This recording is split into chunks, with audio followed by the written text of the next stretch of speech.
Hi, I'm Chris Kepler, and welcome to Does This Happen to You? I'm an actor, voice actor, audiobook narrator, and writer. I love telling and sharing stories about the strange experiences my friends and I have while doing mundane things like grocery shopping. That's why this podcast features funny stories from fantastic writers about our daily anomalies, a micro audiobook about life and befuddlement just for you. Our story this week is from John Dean, who you'll find on Medium.com. And here is 6 traits in a dog to avoid at all costs. Even a good dog can be undesirable. We all make mistakes. Mine was adopting a miniature dachshund that shed profusely when he wasn't lifting his leg on the furniture.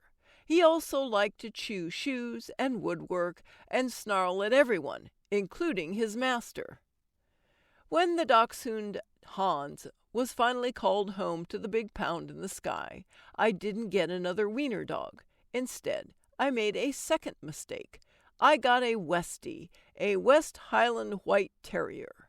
Shortly after bringing him home, I realized that terrier is the British spelling of terrorist because that's what my lovable black-eyed dog did. He angrily barked at everyone, often showing his little teeth in the process. My terrorist was also named Hans. I liked the name, but I had learned my lesson. I would research dog breeds before buying another dog. My research would be with dog experts or people presenting themselves as experts on the web. From prior experience, I knew not to ask a golden retriever owner what the best dog was. I even once ran into a fierce defender of pit bulls. She commented, "Once they get to know you, they are the most loving dog in the world. Did you know that pit bulls are responsible for 69% of the deaths caused by dog mauling each year?" The victims didn't take enough time to get to know the pit bull that eventually attacked them.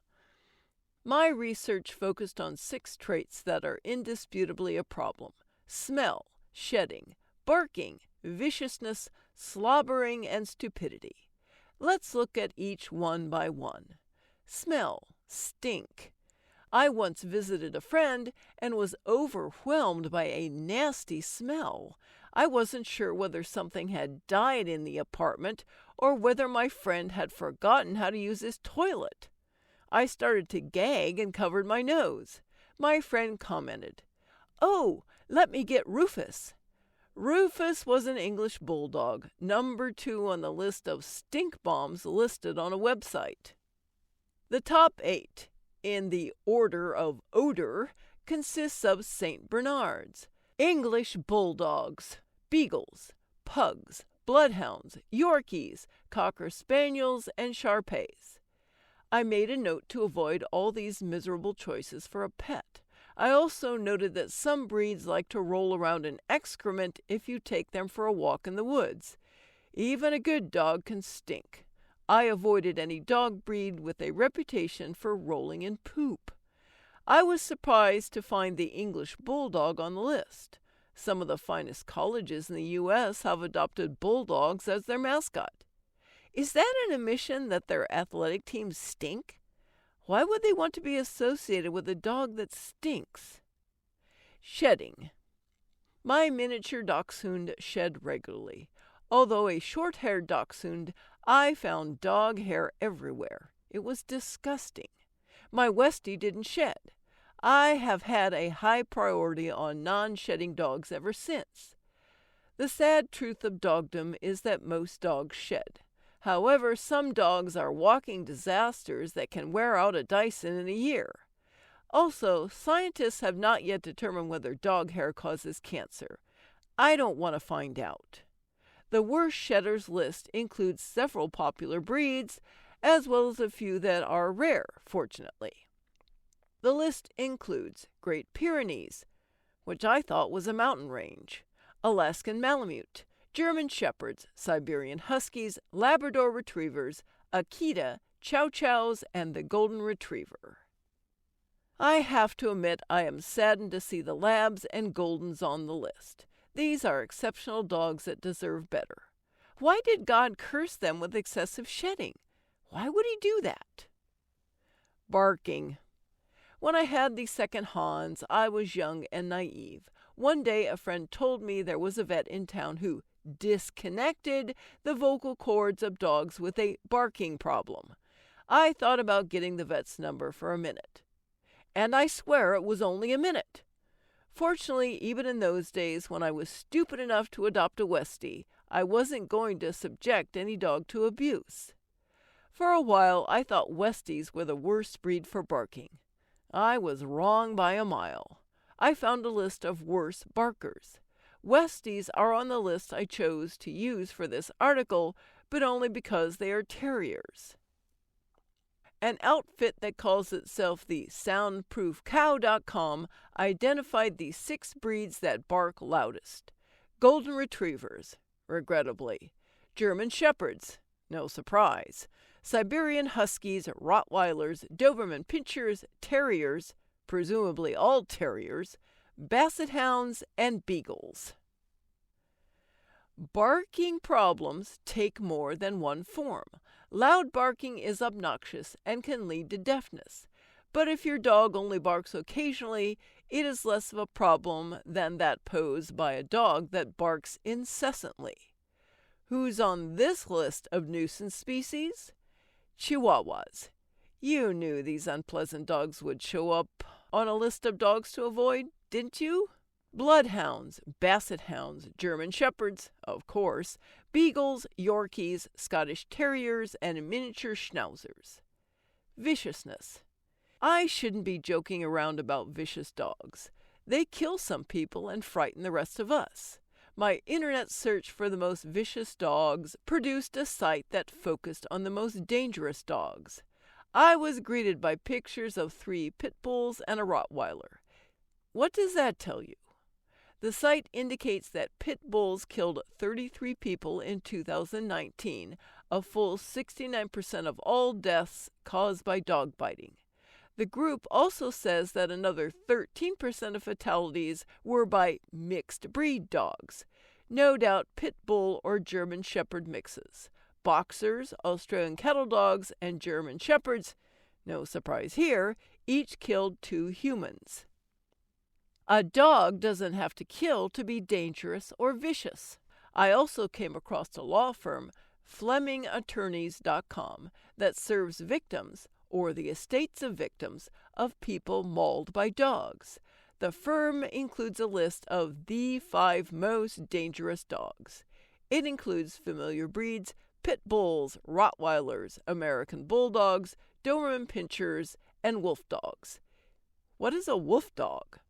I didn't want to find out the hard way, so I looked it up. The wolf dog is what you get when you breed a domestic dog with a wolf. Really.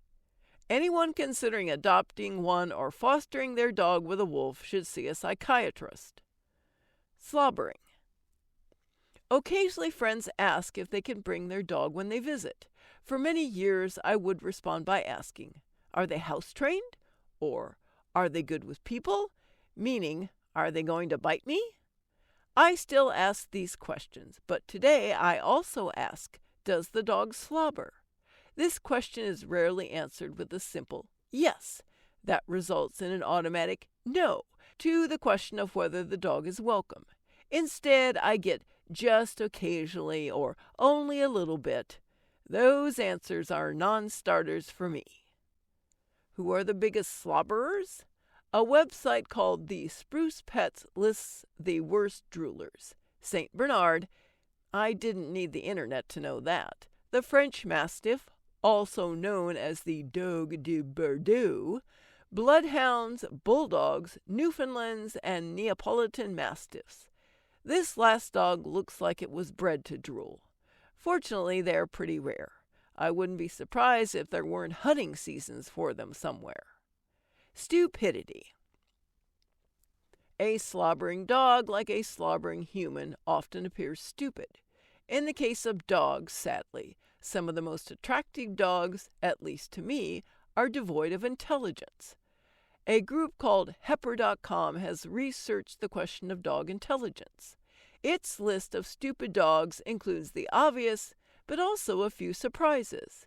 Afghans, English bulldogs, chow chows, bloodhounds, Pekingese, also on my list for the most disgusting looking dog. English Mastiffs, Chihuahua, Bull Terriers, St. Bernards, Scottish Terrier, Great Pyrenees. Is there anything positive about these dogs? And the Beagle. Every dog has its fans. I have focused on undesirable dog traits because I knew in advance that my current dog, a golden doodle, would not appear on any of the lists. If your dog is on one or more of the lists, I don't fault you for your choice of pet. I'm intolerant of bad smells, dog hair, barking, dog mauling, slobbering, and stupidity. I'm glad you can look past one or more of these problems and give an animal a home. Dog humor. I apologize if this article offended anyone. It is an attempt at dog humor. I love dogs. I even love two troubled dogs, both named Hans. I think it's okay to laugh at a dog and think it is wise to avoid loud, biting dogs. I hope you understand. Thanks so much for listening. If you enjoyed the story, let me know and share it with your friends. Follow me at Chris KK Aria on Twitter or Chris K. Kepler on Facebook. Or check out my website, www.chriskepler.com.